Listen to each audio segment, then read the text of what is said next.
Guys, a lot going on in the hobby today. A lot. What is up, everybody? Welcome back to another episode of Retro Hoop Collectibles. I mean, just the last 48 hours have been a whirlwind. Absolute whirlwind. First, we get PWCC kicked out of eBay. Then today we find out that Topps in the next 5 years is going to be losing their license they had with Major League Baseball. And then Fanatics picks it up. So let's get into it. So as I'm reading this, I said I wasn't going to step foot in here today because I was trying to take some time off and just kind of kick back at the house. I got a couple of days off here. But then, I mean, just news like this is just insane. It's insane. How do you just do this, right? Major League Baseball will abandon Topps as its partner for trading cards, ending a relationship that's been in place since 1952. Fanatics, the company that makes sports apparel, is expected to get the trading card deal instead, according to two people familiar with the matter. Fanatics and MLB have declined to comment.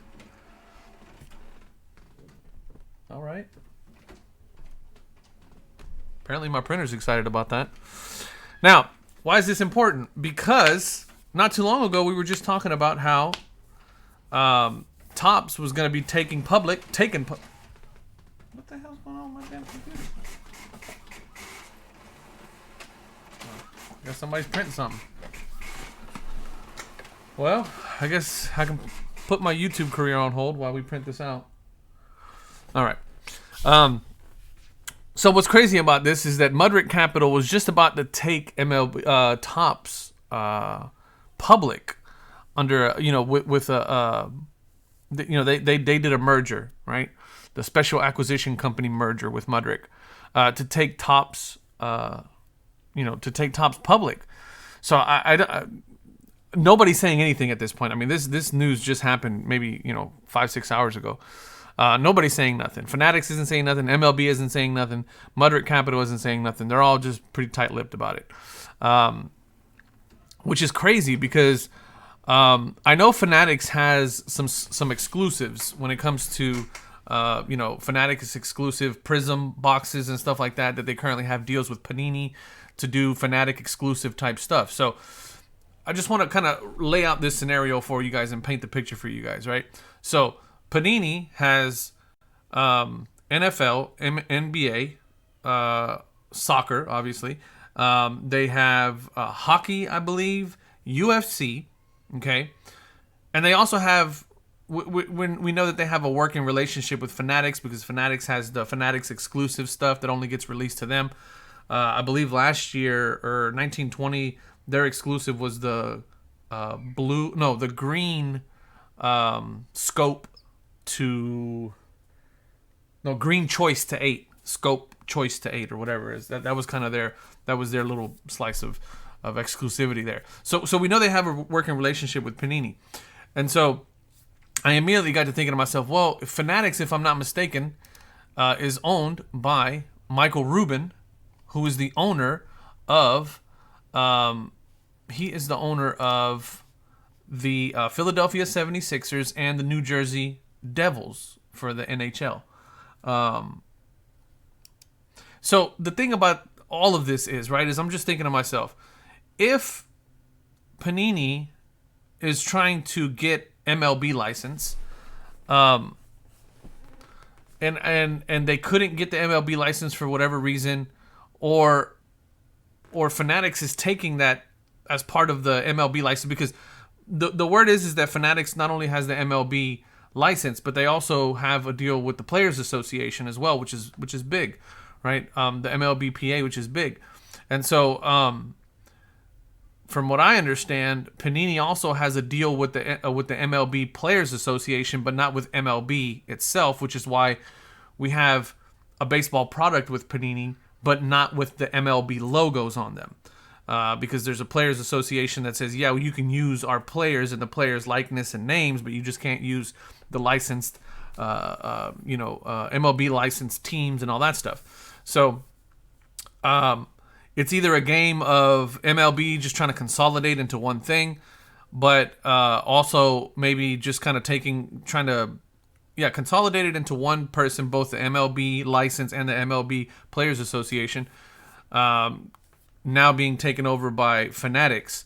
But then I can't help but to think about the relationship that Fanatics and Panini have, and I also don't recall Fanatics having a sports card manufacturing leg, right? They obviously do everything in terms of sports, right? They handle all of the sports stuff through their current Fanatics brand, but I don't know them to have a manufacturing leg, right?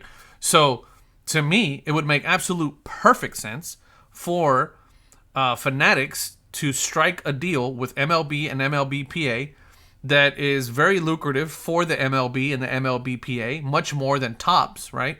And then do some sort of deal with Panini to be the manufacturer and distributor or of a Fanatic product or a Fanatic brand. And then that would bring everything under Panini's roof, so to speak.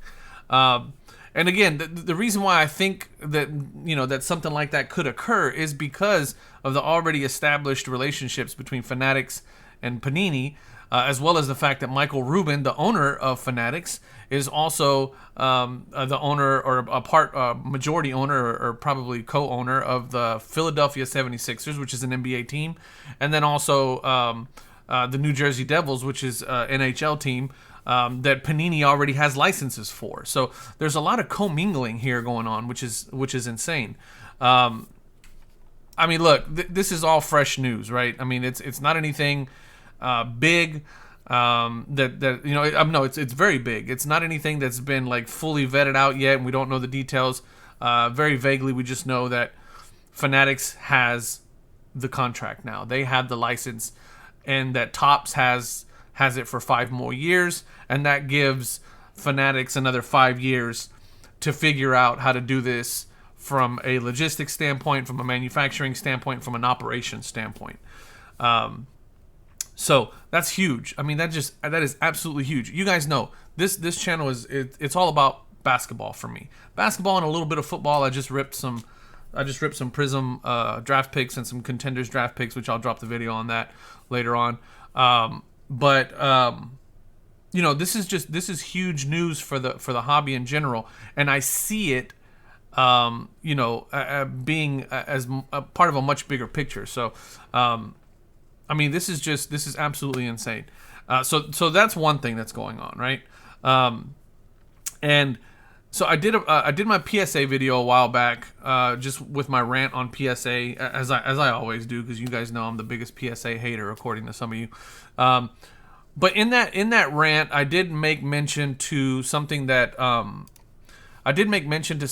was sort of talking about PSA and their the people that they have working for them and stuff like that, about how they could possibly be losing their jobs whenever this big mountain of cards goes away, and then PSA pissed off a lot of people in the process, so now they're not getting as much work as they were, and then there's going to be this massive layoff of people. Now, that's still something that I think is a very serious thing that can happen. I mean, that's a very possible thing. However, I was on Facebook in one of the Facebook groups, and somebody posted this. And this was in one of our HGA or one of the HGA groups that I'm in, posted this. It said, "I hear that they're letting go of a bunch of people at HGA. I wonder what could be going on." Now, you guys know that HGA is a small company, just started up. It's one of the new kids on the block, and they're just making waves, and they're kicking ass, and they're taking names, and they're doing all the right things within the hobby to try to establish themselves as a major player. One of the things that they do, or that is done by HGA, is that they have very good communication. And Tyler Hitt, who is the owner of HGA, is very, very active on the forums, on the boards, on the Facebook groups. And, I'm pretty sure he's in some Discords and all kinds of other stuff. But he's very active. So, of course, he chimed in, right? And he says, "Straight from the horse's mouth, we let go of 2 to 5 people from each department. It's all about being accurate and efficient. We have a better tracking systems that have been put in place in the past month and are not only tracking production, but errors. The people being let go have been let go over the past week. We are very set on providing the best service for our customers. And to do that, we need employees that can do accurate work. So, I have no reason to believe that Tyler would say anything that is not the truth, right? But the fact of the matter still remains. There's a couple of things that we need to think about here, okay? One of which is the fact that if you go on HGA's website right now on a Thursday, today's Thursday, and I go onto their website, and they still have 1,200 cards remaining. That's a lot of cards. 12,000 slots still available, and it's Thursday. Now, I don't know how many they opened up, but still, they still have 12,000 slots available, which is a lot, right? So that tells me that their orders are slowing down a little bit, okay? And when the orders slow down a little bit, you have to kind of reduce your capacity, because if not, you're going to be paying people to just stand around, and that's the worst thing that you can do from a manufacturing from a manufacturing standpoint. So this is interesting because big companies like a PSA, who are holding on to this mountain of backlog, can afford to keep people on as long as they can. And what's going to happen when that backlog starts to go away is what's happening with HGA. Now, do I think that they are not also letting people go because of the accuracy issues? I absolutely do. That's a big part of what they're doing, and he's absolutely right. One of the things that you put in place when you start putting systems and checks and things in place is that you start to really figure out who your good employees are and who are your least accurate employees. And so it makes sense to start letting go of the people who aren't high performing and keep the people and retain the people that are doing a good job. So I don't doubt that this had didn't have to had a lot to do with why they're letting people go. But I also think that there's a little bit in there that they're just not talking about, which is also the fact that they're just not selling as many slots as they used to anymore. And then also, one of the things that I think is probably a little bit of a kind of a thing, like an issue with HGA that most people have, is that getting a 10 is damn near impossible. As well as getting a flawless, forget about it. I think there may be like 5 or 6 flawlesses. And I think I read somewhere that the percentage of 10s that are out there is only like 2%. Or, I mean, just something ridiculously low like that. And so, that may have something to do with the fact that people are just, are sending cards in and just that, that maybe they feel are virtually flawless and they're just not getting the grades, and they're maybe a little too tough. I've seen some things like that people are saying HGA is just way too tough. So, I mean, this is what I'm talking about. What I mentioned about PSA is exactly what's happening with HGA. It's just on a smaller scale, right? So we're talking millions of cards in the backlog versus maybe tens of thousands of cards in the backlog. And once they get to a point where that backlog is manageable and people start sitting around twiddling their thumbs, if they're smart, they'll start reducing the workforce. And that's usually the first thing to do. And usually the first thing you do when you need to reduce a workforce is you start by, number one, doing a drug test and eliminating all those people, because that's a cheap way to get rid of a lot of people. It's just a surprise drug test. Anybody that pops for anything, you can let them go and you don't have to pay them severance and all that stuff. And then the very next thing to do is to look at performance and start letting go of your low performers. So I don't doubt that that's a big portion of it, but the fact that they started looking at who's low performing has to do with the fact that they need to reduce their headcount. So anyway, just so much news going on in the hobby over the last 48 hours, 72 hours that it's a very exciting time if you're in the hobby. It's a very exciting time for myself, because I get to, as I'm absorbed in this information, I get to kind of give you guys my thoughts from a business perspective, from a manufacturing perspective, which you guys know I've said several times on this channel that's my background. That's what I do in manufacturing and capacity management and supply chain management, and kind of give you guys my thoughts from that perspective. So I'll end it right here. Tell me what you guys think. How mad is everything that's been going on over the last, like I said, 48, 72 hours with everything that's going on? What do you guys think about this Topps losing the MLB and NFL, NBA, MLBPA's license and agreements. What do you guys think about Fanatics? What do you think about my theory that we could potentially see Panini stepping in some way, shape, or form to help with the manufacturing and distribution of what is now a license that's held by Fanatics, whom they already have a relationship with. So let me know what you guys think. I know I'm throwing a lot at you guys, but man, there's just a lot of stuff that's getting thrown at us right now. And so, as always, just leave me your comments. You can also find me on Instagram at RetroHoopBreaks. I answer DMs as quick as I get them. And then you can email me at retrohoopbreaks@gmail.com also if you want to chat there. So thank you guys so much for watching. I appreciate it. I love y'all. And as always, peace.